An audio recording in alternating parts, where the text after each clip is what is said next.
Ons gaan nou aangaan met die boek van Daniël, lesie nommer 3. En onthou in die vorige lesies het ons Daniël se hoofstukke opgedeel in 2. Dit was die lewe van Daniël en dan die visioene en die drome. Nou ons het nou reeds gekyk na die lewe van Daniël tot waar hy in die leeukuil gegooi word. So al die ander hoofstukke het te doen met profesie. So in die volgende paar lesse gaan ons 'n dieper studie doen oor hierdie profeseë wat in die boek van Daniël is, waarvan baie van dit betrekking het op die eindtyd. Nou om eindtyd te verstaan, moet jy die boek van Daniël mooi verstaan. En as dit kom by eindtyd, is die mense geneig om baie vinnig te stry. Maar ons moet besef dat soms wys die Here vir jou 'n prentjie van die een kant af en vir my wys hy die prentjie van die ander kant af. Dit beteken nie een van ons is verkeerd nie. Ons albei sien dieselfde prentjie net van verskillende perspektiewe. Nou as ek vir julle hierdie 4 prentjies wys, gaan dit lyk asof dit asof dit 4 verskillende prentjies is, maar dit is alles een foto. So wat hoekom ek hierdie ingesit het, sê nou maar net jy doen 'n studie oor eindtyd en die Here wys vir jou die groen blare en ek doen 'n studie oor die eindtyd en ek sien die geel blommetjies, dan is ons geneig om te stry want ons twee se storie stem nie ooreen nie, maar is eintlik dieselfde storie net van verskillende perspektiewe. Nou wat se koning, so nou kan ons begin met die studie van in Daniël oor die profeseë van die eindtyd. So wat se koninkryke het oor Israel geregeer? Ons het hierdie nou reeds gesien in 2 van die vorige lessies, Egipte tot al die pad tot in die Romeinse ryk. So Egipte en Assirië het ons 'n studie gedoen van in Nahum en dan Babylon en die Medes and Persians was in die vorige lesie van Daniël gewees. Nou gaan ons vandag kyk na hoofstuk 2, Nebukadneser se droom van die beeld. En dan gaan ons kyk na hoofstuk 7 en 8, Daniël se gesig van die 4 diere wat uit die see uitgekom het, en dan hoofstuk 8 het gegaan oor 'n ram en 'n bokram wat met mekaar beklei. So dit is Daniël 2, Daniël 7 en Daniël 8 is wat ons nou gaan kyk. So kom ons lees gou Daniël 2. En onthou, hierdie was nou Nebukadneser se droom gewees en Daniël het dit vir hom uitgelê. Kyk, daar was 'n groot beeld. Hierdie beeld was hoog en sy glans was buitengewoon. Dit het voor die gestaan en sy voorkoms was vreeslik. Wat die beeld betref, sy hoof was van goud, sy bors en sy arms van silwer, sy buik en sy ledene van koper, sy bene van yster, sy voete gedeeltelik van yster en gedeeltelik van klei. U het gekyk totdat daar sonder toedoen van mensehande 'n klip losraak wat die beeld getref het aan sy voete van yster en van klei en dit fyn gestamp het. Toe is gelykertyd die yster, die klei, die koper, die silwer en die goud fyn gestamp en dit het soos kaf geword van die dorsvloere in die somer wat die wind wegneem, sodat daar geen spoor van gevind is nie, maar die klip wat die beeld getref het, het 'n groot rots geword wat die hele aarde gevul het. So dit is dan nou die droom van Nebukadneser. Nou kom ons kyk nou na die visioen wat Daniël gekry het oor die 4 diere uit die see. Ek het in die nag in my gesig gesien en kyk, die 4 winde van die hemel het die groot see in beroering gebring en 4 groot diere het uit die see opgeklom, die een verskillend van die ander. Die eerste was soos 'n leeu en hy het vlerke van 'n arend gehad. Ek het bly kyk totdat sy vlerke uitgeruk is en dit van die grond af opgehef is soos 'n mens op 2 voete neergesit is en daarna 'n mens se hart gegee is. En kyk, 'n ander dier, 'n tweede het gelyk soos 'n beer en is aan die een kant opgerig en 3 ribbes was in sy bek tussen sy tande en so het hulle vir hom gesê, staan op, eet baie vleis. Daarna het ek gesien en kyk, daar was 'n ander een soos 'n luiperd en dit het 4 vlerke van 'n voël op sy rug gehad. Ook het die dier 4 koppe gehad en aan hom is heerskappy gegee. En kyk, daar was 'n 4de dier, vreeslik en skrikwekkend en baie sterk en dit het groot ystertande gehad. Dit het verslind en vermorsel en die oorskot met sy pote vertrap en dit het 10 horings gehad. So dis die eerste visioen wat Daniël gehad het in hoofstuk 7, maar het ook een gehad in 8. En dit is dan nou die ram en die bokram wat met mekaar gefight het. Ek het naamlik in die gesig gesien en ek het my oë opgeslaan. Daar staan 'n ram voor die rivier en hy het 2 horings gehad en die 2 horings was hoog. Ook was die een hoër as die ander en die hoogste het laaste uitgekom. Ek het die ram sien stoot na die weste en na die noorde en na die suide en al die diere kon voor hom nie stand hou nie en daar was niemand wat uit sy mag gered kon word nie, maar hy het gedoen net wat hy wou. Daar kom 'n bokram uit die weste aan oor die oppervlakte van die hele aarde sonder om die aarde te raak en die bok het 'n aansienlike horing tussen sy oë gehad. Die bokram en die ram het in mekaar gestoot en sy 2 horings het hy verbreek en die bok het uitermate magtig geword, maar toe hy sterk was het die groot horing afgebreek en 4 aansienlike horings het in sy plek uitgekom na die 4 windstreke van die hemel. So nou gaan ek vir julle begin verduidelik wat dit beteken. So elke keer as julle groen sien, is dit die uitleg, die betekenis van dit. So Daniël 7 sê die 4 winde van die hemel het die groot see in beroering gebring en 4 groot diere het uit die see uit opgeklim. So as jy lees van groot diere, Daniel self verduidelik wat dit beteken in Daniel 7 vers 17 en hy sê dit is 4 konings sal uit die aarde uit opstaan. So hierdie is nie monsters en sulke goeters wat ons aan die eindtyd gaan sien nie, dit is letterlik konings. En dan ook in Daniel 2 lees mens ook dat hier die beeld verteenwoordig koninkryke. So die beeld is koninkryke, hierdie diere is konings. En dan as jy lees van waters, verteenwoordig dit volke, menigte, nasies en tale. En jy lees dit in Openbaring 17 vers 15. Ek gaan elke keer die Bybel gebruik om te verduidelik, so ek gee nie my eie opinie nie. So hierdie 4 diere is 4 konings wat uit die mense uitgekom het, want dit kom uit die water uit, dit kom uit die mense uit. Hierso het ek het gesê, so hierdie diere en die beeld is die koninkryke van die aarde, wat uit die mense uitkom, dit kom uit die waters uit. So ons gaan nou kyk na die eerstes, wat nogal baie interessant is, Daniel 2, 7 en 8, is eintlik dieselfde visioen, net van verskillende perspektiewe af. So ons gaan eers kyk na die kop van goud en na die leeu, en ek sê hierso, dit verteenwoordig Babylon. Nou ons weet dat Israel het geval en was uitgeneem deur die Assyriërs en dan die suide was in ballingskap ingeneem deur Babylon.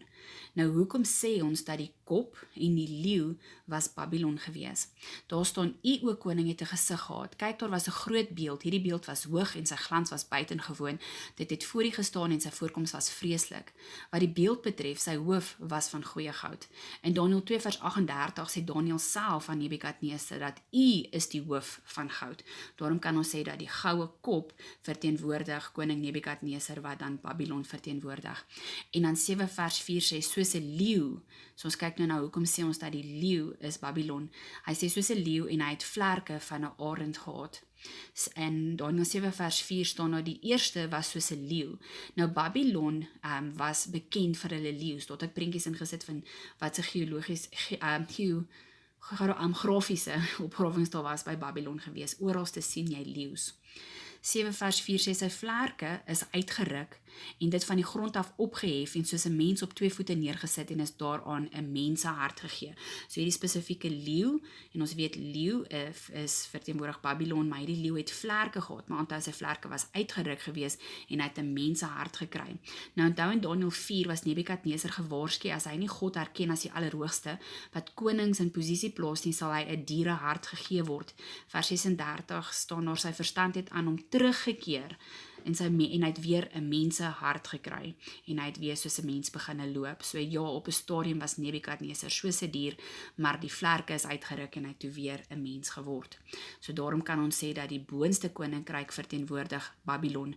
Nou waarom is die Arams en die beer die volgende koninkryk wat dan die Medes en die Persians is? As jy self van die geskiedkundige boeke ook gaan kyk, sal jy kyk dit is die volgende groot wêreldheerser. So ek sê so, hoekom sê ons dat die Arams, die beer en die ram was die Medes en die Persian Empire? So kom ons kyk eens na die beeld.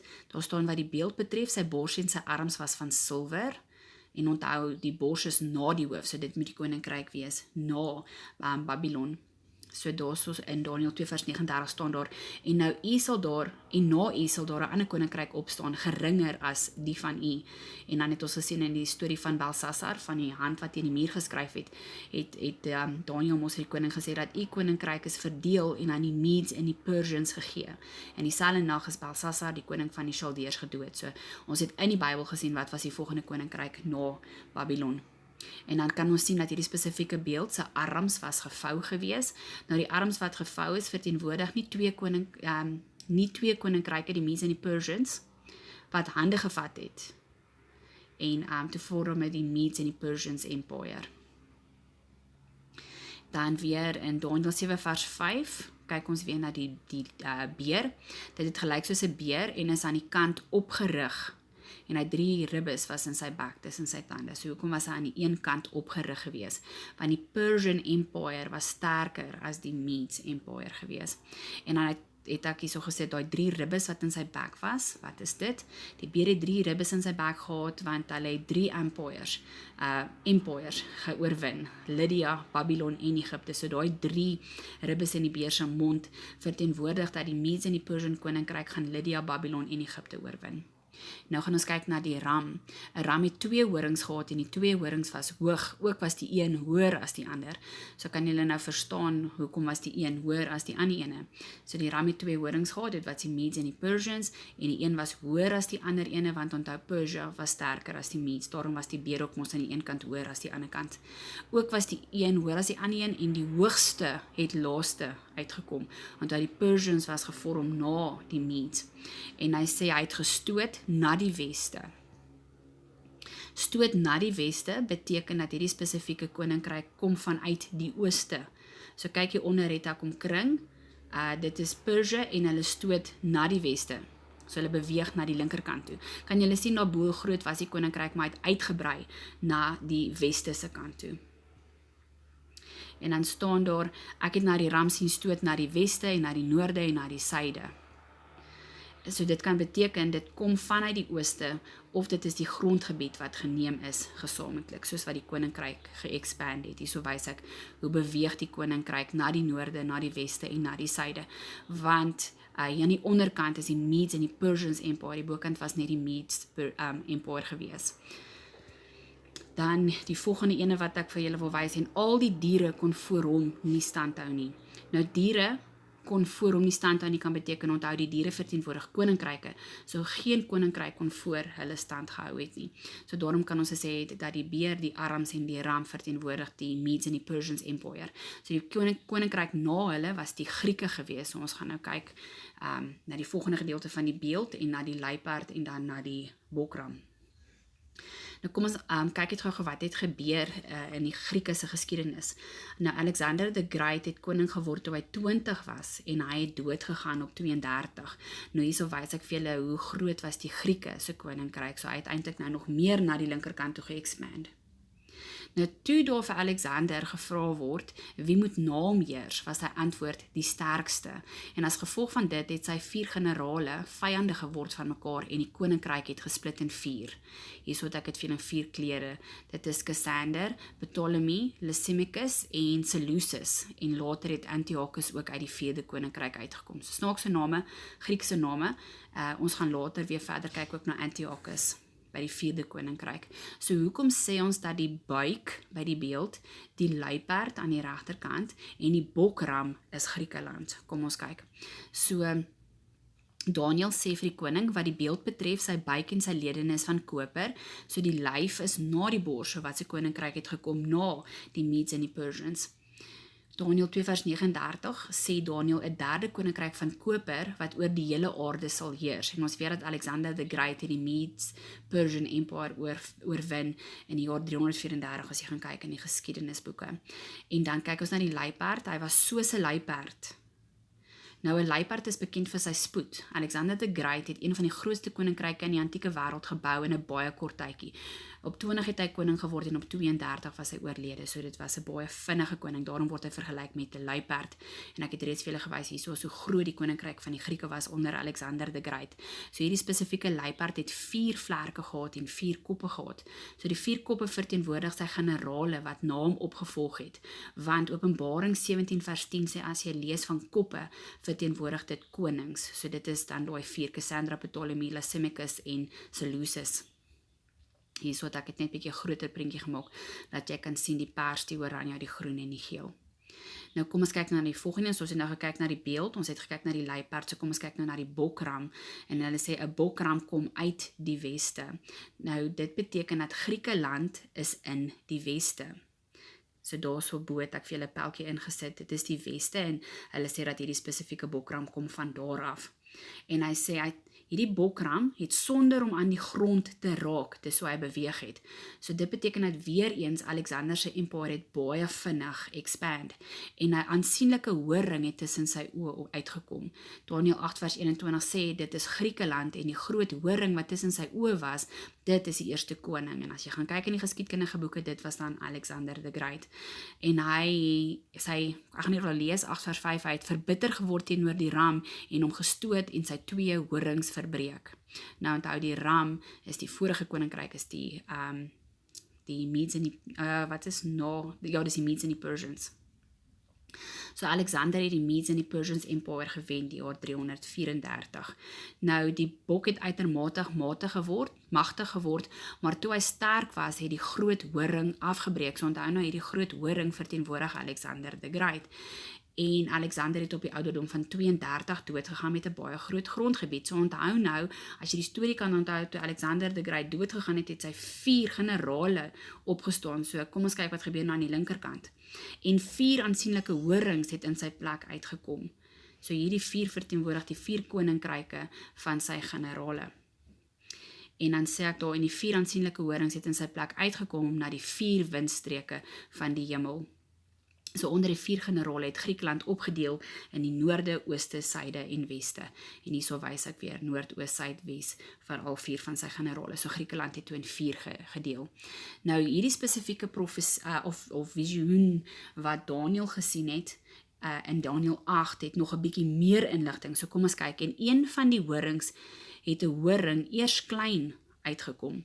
Nou Antiochus het geregeer in die latere stadium van die Griekse ryk. Hy was in die Seleucids Empire. Onthou jy, ek het vir julle gesê dat ons gaan oor hierdie spesifieke koning ook kyk, Antiochus. Nou, en wat het hierdie spesifieke koning gedoen? Nou, kom ons kyk, sodat die voortdurende offer hom ontneem was. In die jaar 171 het Antiochus dit onwettig gemaak vir die Jode om tempeldienste by te woon. En hierdie spesifieke klein horingkie, en hy sal magtiges vernietig, en ook die volk van die heiliges sal hy vernietig. So, hierso het ek gesê, Antiochus het opdrag gegee dat die Jode mag geen besnydenis doen nie, hulle mag geen studie van die Torah doen nie, hulle mag geen wette rakende kos volg nie, en as jy nie geluister het nie, het hulle jou doodgemaak. En hierdie spesifieke klein horingkie, hy sal sonder toedoen van mensehande verbreek word. So Antiochus het doodgegaan in die jaar 164 van 'n ongeneesbare siekte in sy maag. So ons het nou gekyk na hierdie bokram. Die bokram het ons 4 horings gehad. Dit was Alexander the Great se 4 generale gewees, en uit een van daai horings uit. So uit een van daai koninkryke het daar nog 'n koninkryk opgestaan, en dit is dan nou Antiochus wat die klein horingkie is. Daarom kan ons sê dat dit was dan die Griekse koninkryk. So in die volgende lesie gaan ons verder gaan met die koninkryke van die aarde, vanaf Rome tot nou toe. So ons het nou gesien dat die kop en die leeu is die koning Nebukadneser, was Babylon gewees. Die koninkryk, onthou dit is nou wêreldkoninkryke wat geregeer het. Die koninkryk na hulle was die arms wat gevou was. So dis twee koninkryke, die Medes en die Persians wat hande gevat het. Ook die beer wat so skuins gestaan het, want dit beteken die een koninkryk was sterker as die ander koninkryk, en dan die ram het mos 2 horings gehad, Medes en die Persians. Die koninkryk na hulle was die Grieke gewees. Nou die Grieke, dit was verteenwoordig deur die luiperd, want onthou Alexander the Great was 'n koning wat vinnig oorgeneem het, maar sy 4 generale het na hom geregeer. En dan hoekom sê ons dat die bokram aan die regterkant met die 1 horing is die Grieke, want dit was oorspronklik Alexander the Great wat geregeer het, maar onthou daai 1 horing het uitgeval, en toe daar 4 horings in sy plek opgekom, die generale, en as jy Daniël 8 verder lees, sal jy sien dat daai 4 horings, uit een van daai 4 horings, dit beteken uit een van daai koninkryke het daar nog 'n koninkryk ontstaan, en dit is Antiochus. So daarom het ons nou gekyk na die eerste 3 koninkryke wat God vir Nebukadneser gewys het van wat in die toekoms gaan gebeur, en met die volgende lesie gaan ons aangaan.